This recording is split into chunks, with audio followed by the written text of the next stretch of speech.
Good morning, everyone. My name is Judy Kling, and I'm currently co-chair of the Worship Committee. It is my privilege this morning to welcome you to the virtual worship of the Unitarian Universalists of Central Delaware. We are so glad you're here this morning. We know that our experience of this day and of this sacred time of connection will be enhanced because of your presence. We are glad you are here.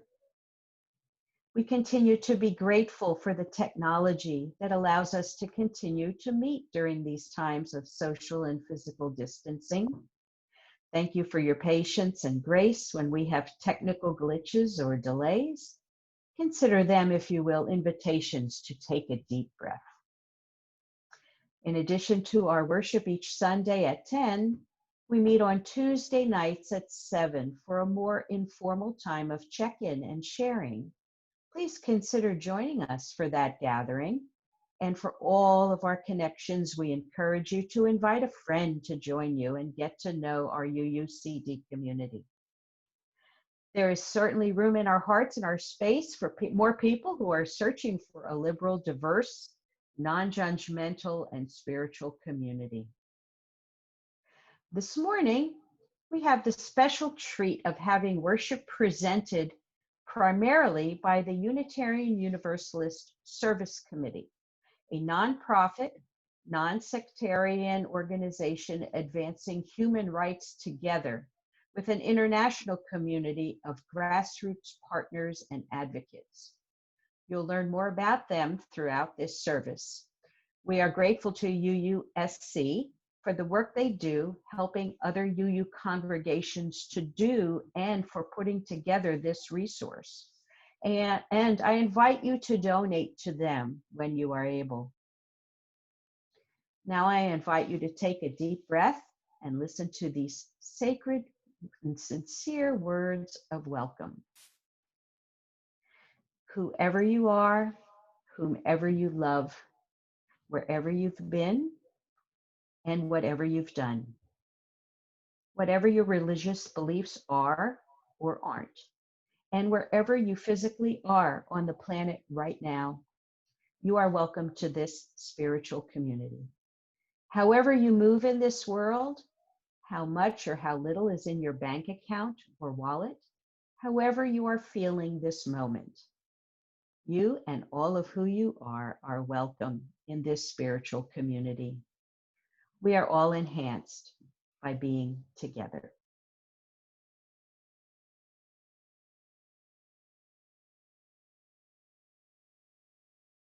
Welcome all to this service sponsored by the Unitarian Universalist Service Committee.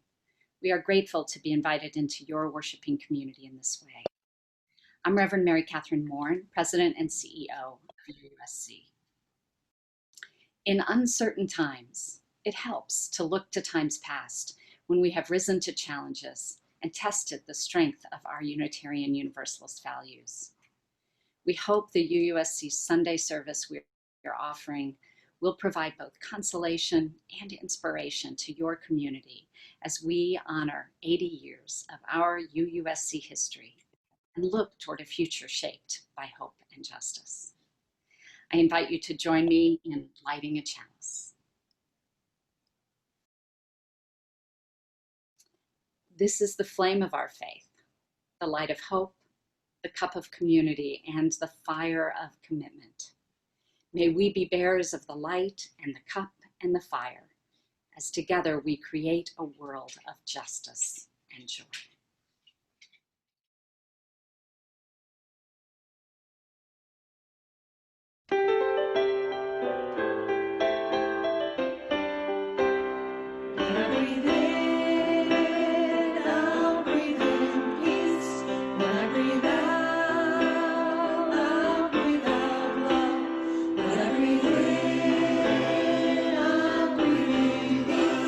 When I breathe out,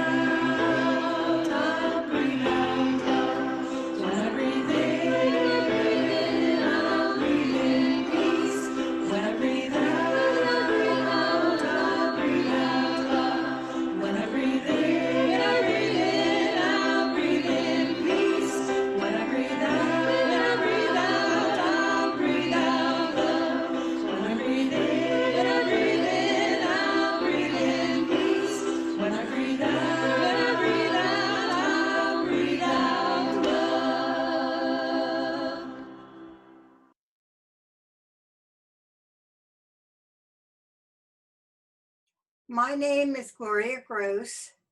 Would you please join me for the unison affirmation that we speak together each week to remind ourselves of why we are here? The words will be in that chat box so that we can read them together. Love is the spirit of this church and service its law.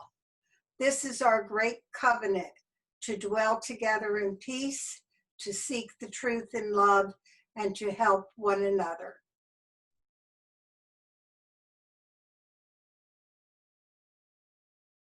Hi, friends. It's great to all be together even while we're staying in our homes. Today, I want to tell you a story about how the Unitarian Universalist Service Committee, or UUSC, began. It all started 80 years ago when Unitarians in the United States were watching what was happening in Europe, and they were getting very worried. They were worried because a man named Hitler and the people he was leading, people called the Nazis, were becoming very powerful and hurting a lot of people. The Nazis believed some very mean and wrong things. They believed that the only people who were any good were people who were just like them. They wanted everyone to be the same as they were, and if you weren't, well, they would kick you out of your house, they would take all of your things, they wouldn't let you work. And eventually the Nazis started killing a lot of people who they thought were different from them. Jewish people, gay people, people with disabilities, all of them were targets of the Nazis during this time. It was very scary. What do you think you would do if you saw something like this happening? Would you want to help? Would people in your UU community want to help too? It was the same 80 years ago. The Unitarians wanted to help people in Europe who were being targeted by the Nazis. So, a Unitarian minister and his wife from Wellesley, Massachusetts, Waitstill and Martha Sharp, went to Europe to see how they could help the people there. They found lots of ways to help when they got there, but they had to be creative because the Nazis were always watching, and it would be very dangerous if they got caught. The Sharps helped get paperwork to people that they needed to escape to safer places. Sometimes they would even sneak people past the Nazi guards wearing disguises. They also helped people, including kids like you, get food and clothing at a time when it was very hard to find both.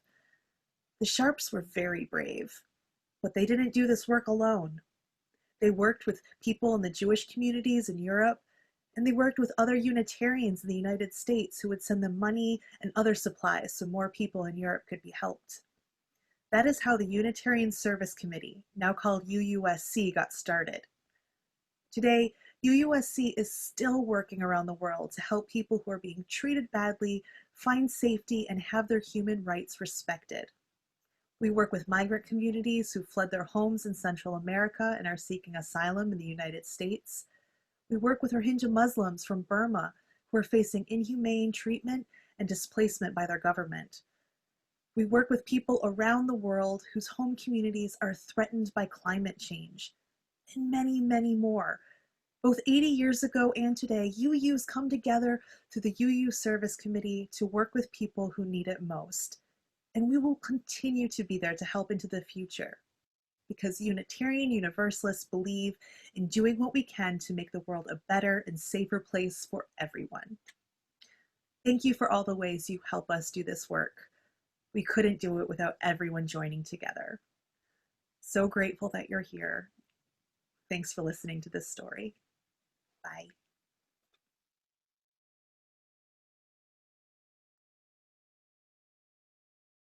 This reading is called Thank You, Climate Strikers by Rebecca Solnit. It is an excerpt from a letter that first appeared in The Guardian on March 15, 2019, at the time of the first youth-led global climate strike. I want to say to all of the climate strikers today, thank you so much for being unreasonable. That is, if reasonable means playing by the rules, and the rules are presumed to be the guidelines for what is and is not possible, then you may be told that what you are asking for is impossible or unreasonable. Don't listen. Don't stop.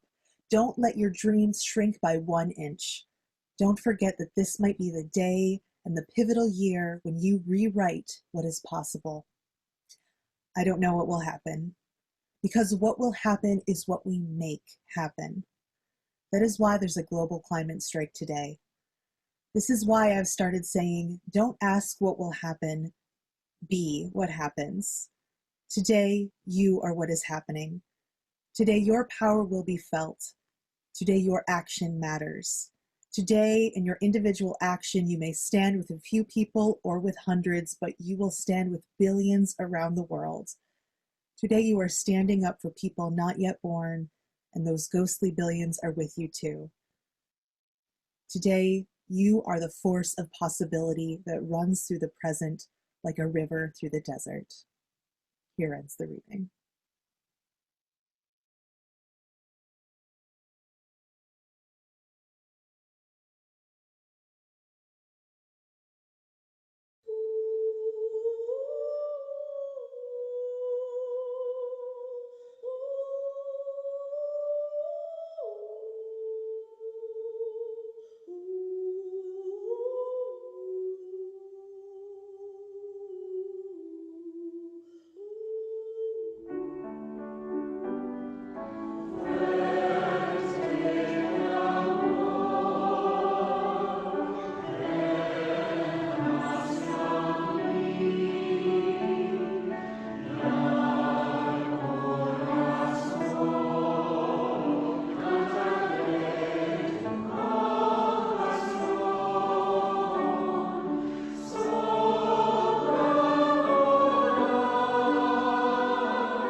Ah, spirit of life.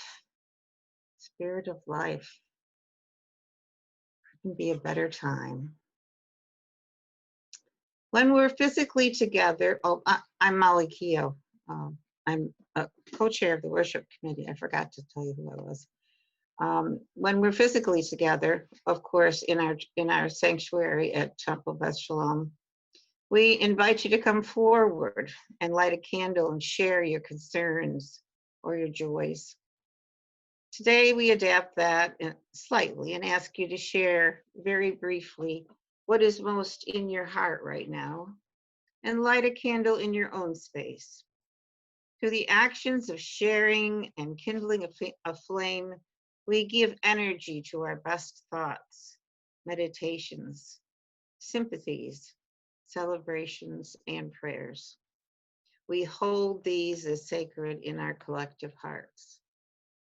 At this time, we invite you to change your view to gallery view in the upper right-hand corner of your screen so that you can see everyone who is here. As you feel led, please unmute your microphone and share your joy, concern, and light your candle if you have one. You can watch the mute signals in the lower left of each person's video stream to see if anyone else is unmuted. It's best if we share one at a time, so please mute your mic after you have shared.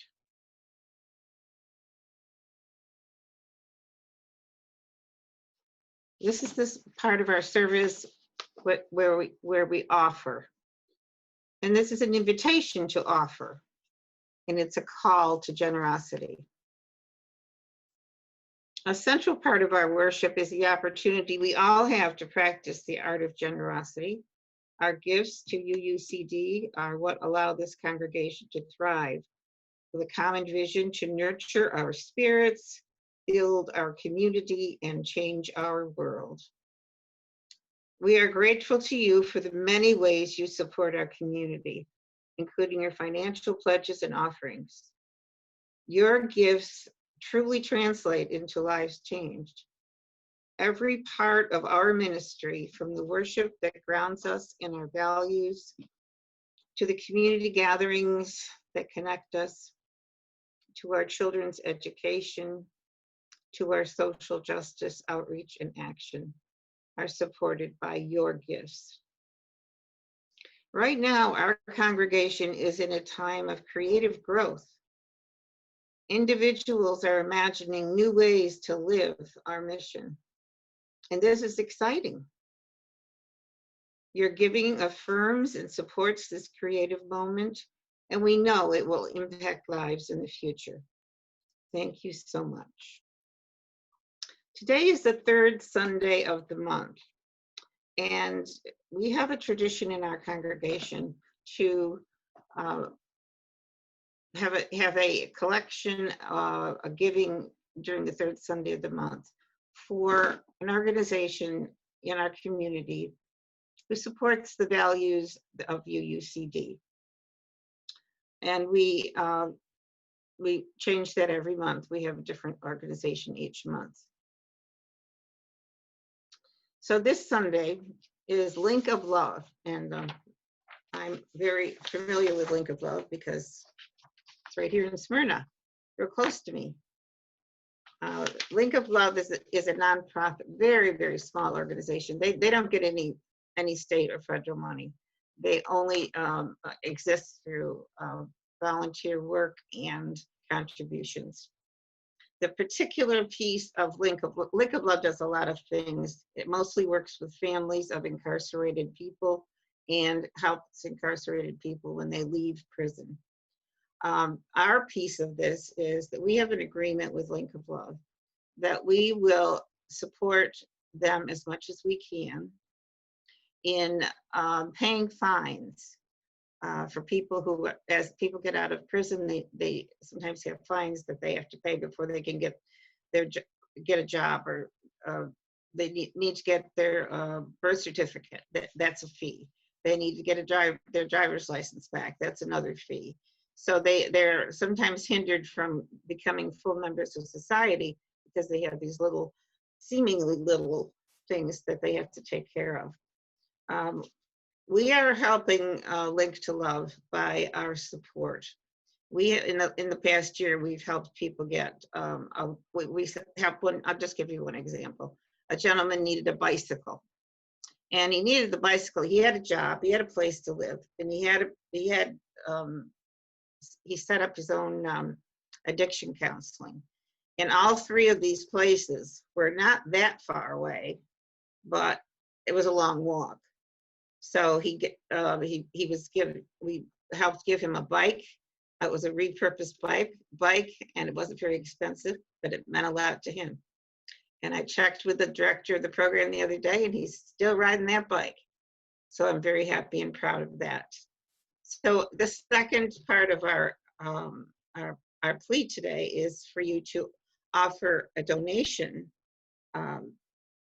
being the third Sunday of the month, in the name of Link of Love, It could be $1, $2, $5, $10.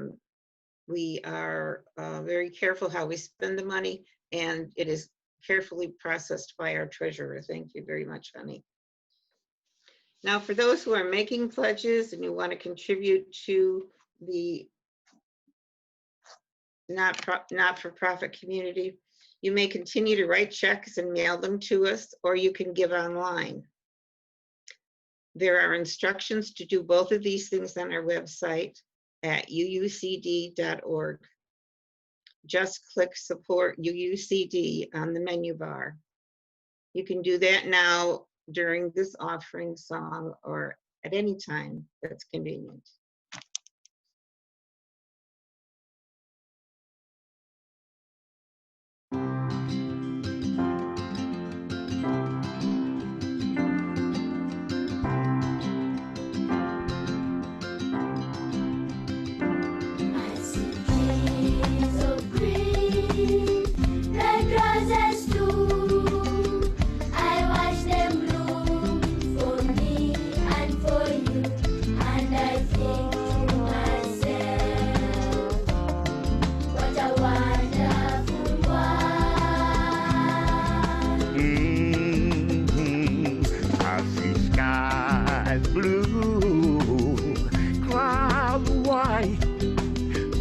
Blessed days and the dark secret night, and I think to myself, what a wonderful world.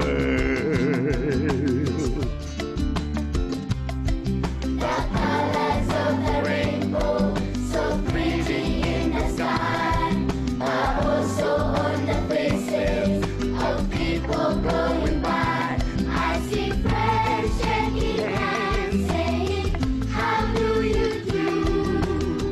They're really saying, I love you. I hear babies cry, I watch them grow. They'll learn much more than I'll ever know. And I think to myself, what a wonderful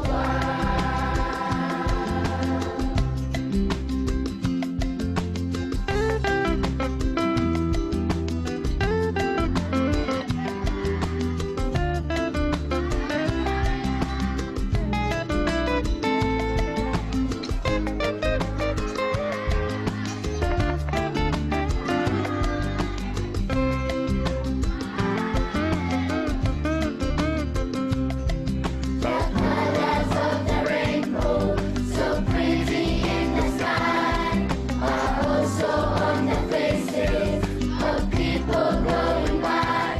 I see friends shaking hands, saying, how do you do?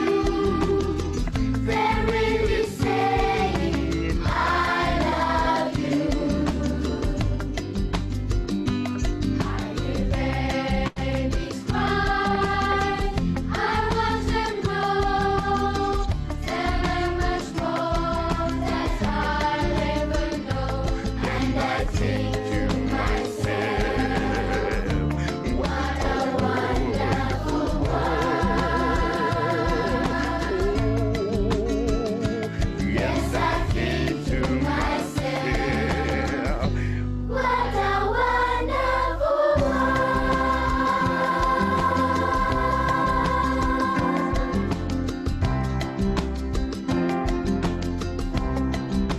Oh, yes.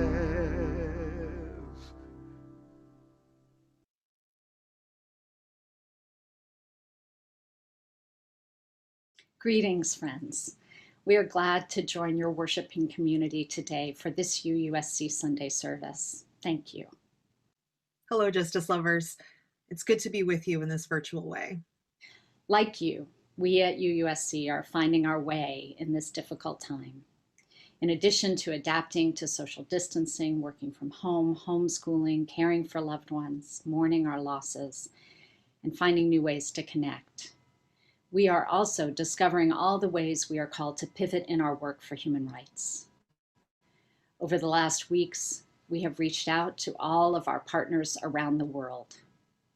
We are hearing from them and learning about the ways the pandemic is posing new threats to communities already facing so many long-standing threats.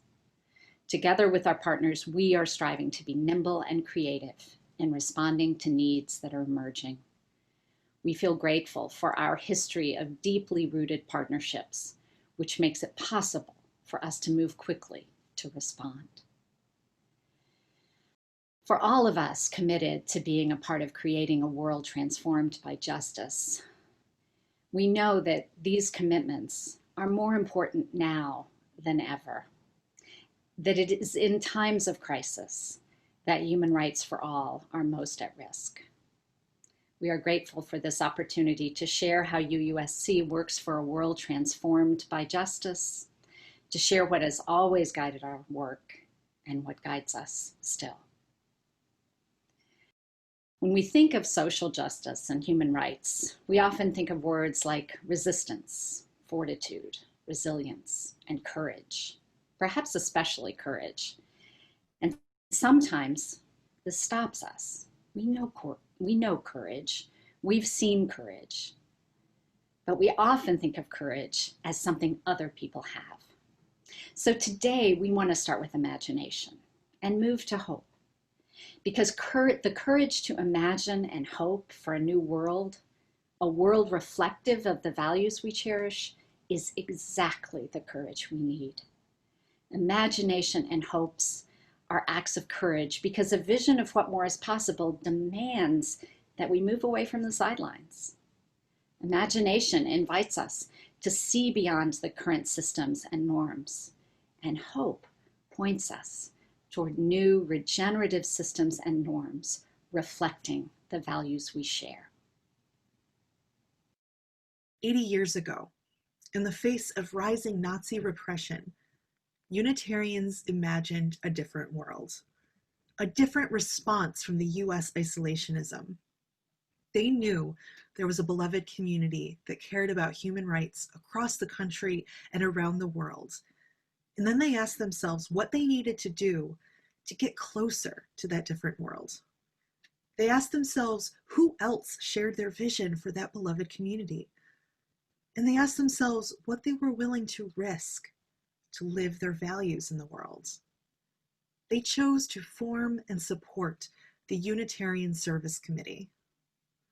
Now, I realize I keep saying they, but in reality, we chose to form and support the Unitarian Universalist Service Committee. You choose to form and support the Unitarian Universalist Service Committee. Those people 80 years ago were not separate or different from us, from you. They were regular people living average lives, worried about their jobs and children and bills, just like us, just like you. They were overwhelmed by the state of the world in a time of fear and pandemic, fascism and war, anti-Semitism and racism, just like us, just like you. When the opportunity arose for them to make a difference and affirm the inherent worth and dignity of all people across the world, they took action with their time, with their money, with their influence, just like us. Just like you do every time you write a letter to a politician, go to a protest, volunteer your time, or give your money to UUSC and our partners. For 80 years, our Unitarian Universalist Service Committee, your Unitarian Universalist Service Committee, has been working in partnership with those most directly impacted by injustice to create a different world, a beloved community where every person's rights are honored and protected. We joined with migrant workers in Texas in the 1940s as they fought against exploitation. We launched desegregation projects in Georgia and Florida in 1960. In 1978, UUSC sponsored the first congressional fact-finding mission to El Salvador as violence there escalated. In the 1980s, we sent emergency funds to ease the Ethiopian famine long before the story reached mainstream US news. We sent emergency medical equipment to Rwanda in the 1990s and then launched the Drumbeat for Darfur campaign in the 2000s to help end the genocide in Sudan. In 2010, we went to Haiti to assist with immediate relief after the earthquake and remained to partner in long-term recovery. Today, UUSC works with organizations in Central America, Mexico, and the United States on the forefront of migrant justice as we seek security for people who wish to remain in their home countries, safety for those traveling along the migrant trail, and justice once people reach the United States. We partner with First and Indigenous communities in the South Pacific, Louisiana, and Alaska, who are on the front lines of the climate change crisis as their homes and way of life are threatened by rising sea levels and rising temperatures. We are working with Rohingya leaders as they seek justice and healing for their communities following genocide and forced displacement from their homeland by the Burmese government and military. And we are joining with the minority Haitian community in the Bahamas after the devastation of Hurricane Dorian as they seek to rebuild their lives with no access to government assistance. I know sometimes, maybe a lot of the time, things can feel hopeless, like the world is moving farther and farther away from our values, from all the progress we have tried to make. At the time of the Unitarian Universalist Service Committee's founding, when it was officially known as the Unitarian Service Committee, the world gave few signs of moving in a better direction. The work of UUSC began in 1939, when Hitler's Germany was dragging all of Europe into war and laying the groundwork for the Holocaust. Thousands of refugees were already displaced from their homes and forced to flee religious and political persecution as the Nazis took power. When Martha and Waitstill Sharp opened the first office of the USC in Prague, they met an embattled Unitarian community at the Unitaria Church that had to preach their opposition to the Nazis in double meanings. During the German occupation of the city, the Nazi secret police began monitoring every sermon given at the Unitarian congregation, listening for subtle messages of dissent. A few years later, they found what they were looking for. In 1941, the minister of the Unitaria congregation, Norbert Čepek, was arrested and deported to the concentration camp at Dachau, where he was killed with poison gas the following fall. Čepek had been personally named by Hitler on a list of 10,000 politically suspect persons slated for murder. Čepek wasn't the only figure associated with the founding of UUSC to make the ultimate sacrifice for human rights. UUSC's early work in Prague involved helping refugees apply for visas and process other paperwork they would need to seek safety abroad. Similar to UUSC's current model of partnering with directly impacted communities, the Service Committee's first employees were Jewish refugees working to protect the rights of their own community. At the time, Jewish people in Prague were already facing persecution under Nazi occupation, and all the warning signs of the coming genocide were in place. They therefore knew the risks they took by staying in the city to help others. Nevertheless, historian Elizabeth Subeck writes, they delayed their own immigration efforts to help other refugees. Ultimately, none were able to emigrate or avoid deportation to the concentration camps. In the face of genocide, religious persecution, political assassination, and all the worst atrocities the human imagination has ever devised, it was an indescribable act of courage for these women and men to hope for a different world. As it always is. In the face of genocide, religious persecution, political assassination, and all the worst atrocities the human imagination has ever devised, men and women fighting for liberation display indescribable courage. I am in awe of the courage I have seen and learned about through our partnerships at UUSC. And I have also come to understand that the first and most important thing required for courage is imagination. In the reading, activist and author Rebecca Solnit thanks the youth leaders for being unreasonable. She might have also said, thank you for imagining there is another way. You're being unreasonable is what we often hear when structures of power are challenged, when youth challenge their elders, when indigenous leaders challenge colonizers and industry and demand protection of community sources of water, when congregations, perhaps like yours, challenge authorities and regulations by welcoming a person into sanctuary. Vision and imagination about how things might be different are often discouraged and dismissed by the status quo. And when we allow ourselves to be discouraged, when we resign ourselves to our illusion of powerlessness, when we're cynical, when we don't believe there's another way, we are playing right into the hands of those in power. Our lack of imagination is a tool of empires and tyrants.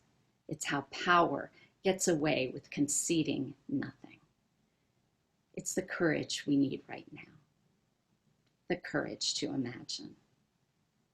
And the courage to imagine is so important now because it is through courageous imagination that we find the seeds of hope, radical hope, nourishing hope. It's a hope born of courage that can best be described in the often quoted phrase by the Reverend Jeremiah Wright, the audacity of hope. These words we are so familiar with today originally appeared in a 1995 sermon in which Wright was reflecting on the ravages of racism and apartheid in South Africa. Wright took as the text of his sermon a painting by the Victorian artist George Frederick Watts, whose depiction of hope shows a blindfolded woman playing a harp. Wright analyzed the message of the painting in these words. The harpist is sitting there in rags.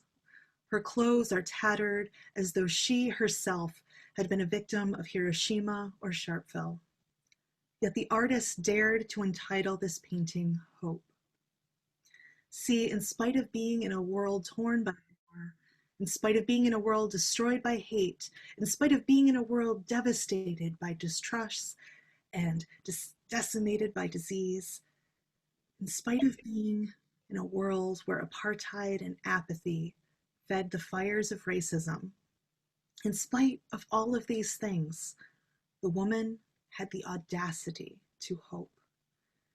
She had the audacity to hope and to make music and to praise God on the one string she had left.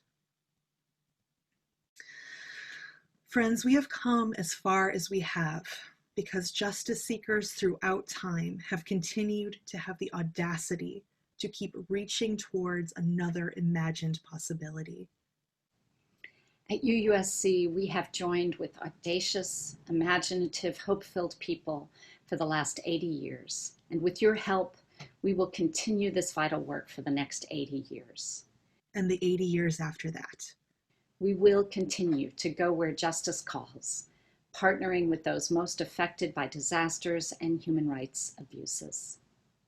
So long as Unitarian Universalists, people of conscience and moral imagination, continue to join with us, we will be here to join in the struggle, to lend our weight to bend the arc of the universe towards justice, to keep turning courageous hope into action.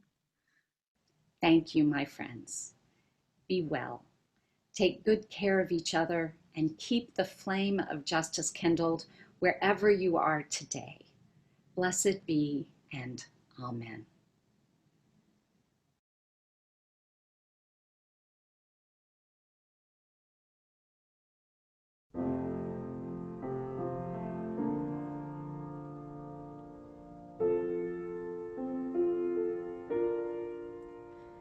Oh, gather up the brokenness and bring it to me now.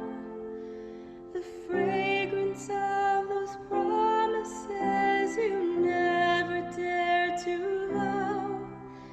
The splinters that you carry, the cross you left behind. Come healing of the body, come healing of the mind.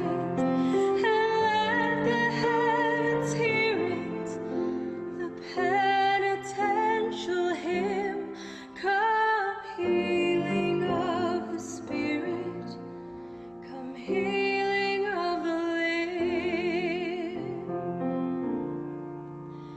Behold the gates of mercy in arbitrary space, and none of us deserving the cruelty or the grace.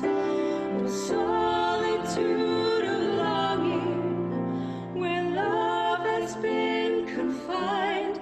Come healing of the body, come healing of the mind.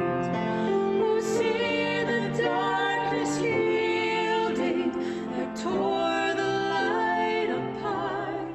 Come healing of the reason, come healing of the heart. Oh, troubled dust concealing and undivided love, the heart beneath is teaching to the broken heart above. Let the heavens falter and let the earth proclaim. Come healing of the altar, come healing of the name. Oh, longing of the branches to lift the little bud. Oh, longing of the arteries to purify the blood. And let the heavens hear it, the penitential hymn. Come healing of the spirit, come healing of the limb. Oh, let the heavens hear it, the penitential hymn. Come healing of the spirit, come healing of the limb.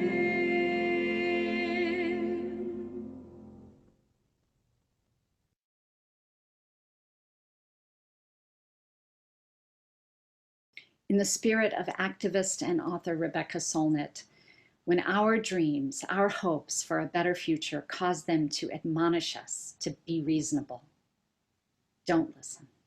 Don't stop. Don't let your dream shrink by 1 inch. Don't forget, this might be the day and the pivotal year when we rewrite what is possible.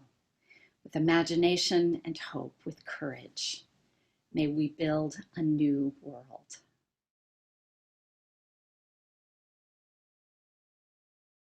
Please join me as we recite the words for extinguishing our sacred chalice. The words are posted in your chat box. We extinguish this flame, but not the light of truth, the warmth of community, and the fire of commitment. These we carry in our hearts until we are together again.